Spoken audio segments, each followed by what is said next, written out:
It's Mickey and Friends Monday, and this is from 1953, Walt Disney's Donald Duck and the Witch. It was getting on toward Halloween. Donald Duck and his nephews were hunting for pumpkins, for jack-o'-lanterns. The day was almost over, and red and gold clouds were piling up in the sky when they found a field that was full of pumpkins perfect for them.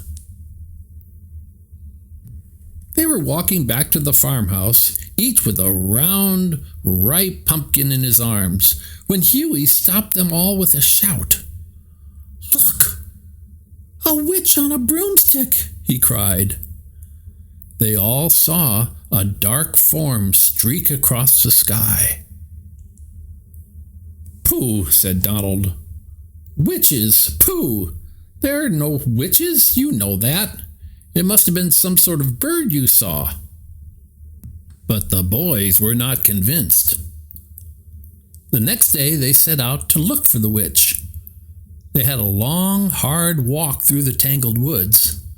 There was no path to follow, and they were not even sure just what they hoped to find. At last they heard a cackling laugh up ahead. And what could be a surer sign of a witch than a crickling, cackling laugh? "Shh," said Dewey with his fingers on his lips, and he led the way through the underbrush into the clearing beyond.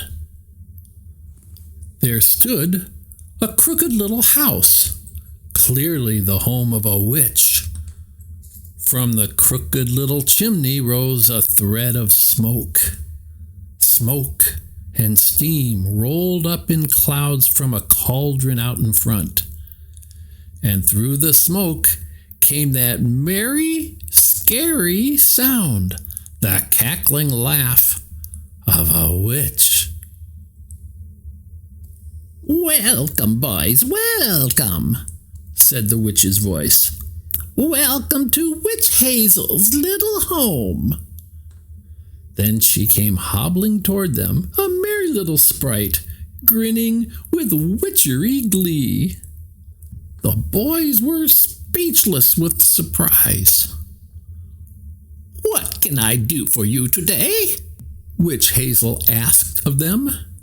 "Any spells you'd like me to cast? Anybody you'd like to bewitch?" And her elbow poked Louie in the ribs while she gave him a sly wink. "Bewitch," echoed Louie.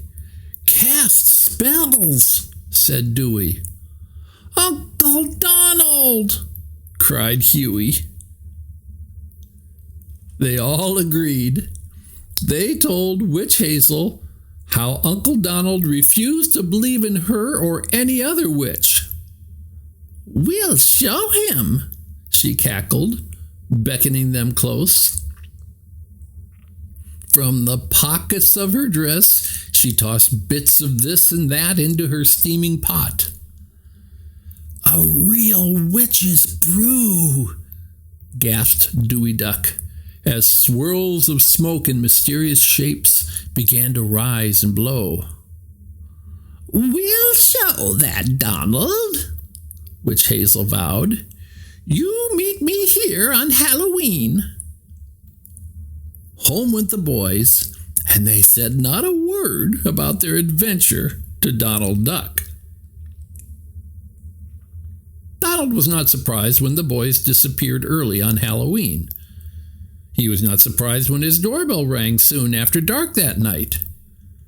There, beneath the porch light, stood the boys. Donald chuckled as he recognized them through their disguises. They were dressed as witches, one and all. "Come in," said Donald with a grin, holding his door open wide. They parked their broomsticks beside the door. Donald rubbed his eyes as he thought he saw one jump. That, he knew, could not have been. In came the witches, 1, 2, 3. No, there were 1, 2, 3, 4. Donald was surprised, but he did not say a word as they all took seats around the room. "Treats?" he asked, passing a tray of fancy little cakes. "Ouch!" cried Dewey, who reached for one first. A mouse trap stuck on his thumb. "Wow!" cried Louie, who reached for one next.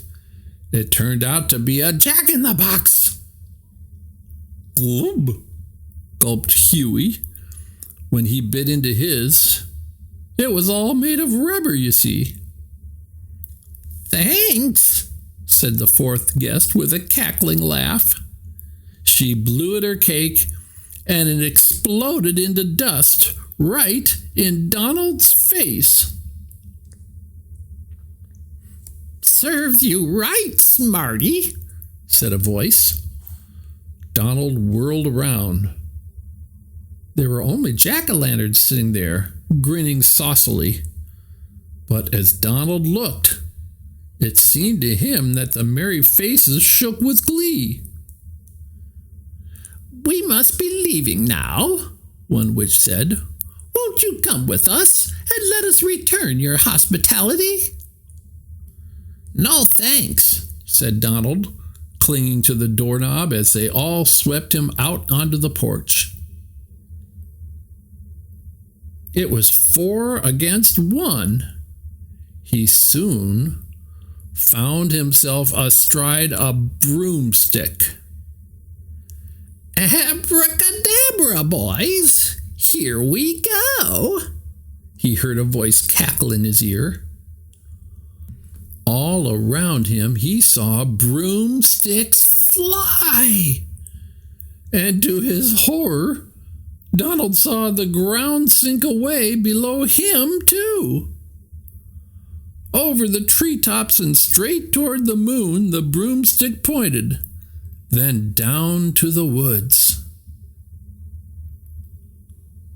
"Welcome to Witch Hazel's little home," he heard the cackling voice say.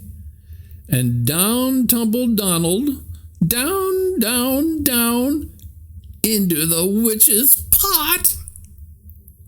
"Ho, ho, ho!" laughed the other three. He knew his nephew's voices all too well. Donald gasped and sputtered, and he sizzled with rage when they hauled him out soaking wet to the skin. The witches did not notice. They were all doubled over, laughing fit to kill. Witch Hazel disappeared into her little house and came back with an extra dress and hat. "Better put on something dry," she told Donald with a grin, and he stamped off into the house. When he came out again, a table was set close beside the bubbling pot. 3 jack-o'-lanterns glowed on a Halloween feast. Pumpkin pie and apple tart and candy corn and all sorts of delicious things. "Have a real treat, Uncle Donald," the nephew said, coming out from behind their masks. So they all sat down and ate their fill. Yes, Witch Hazel too.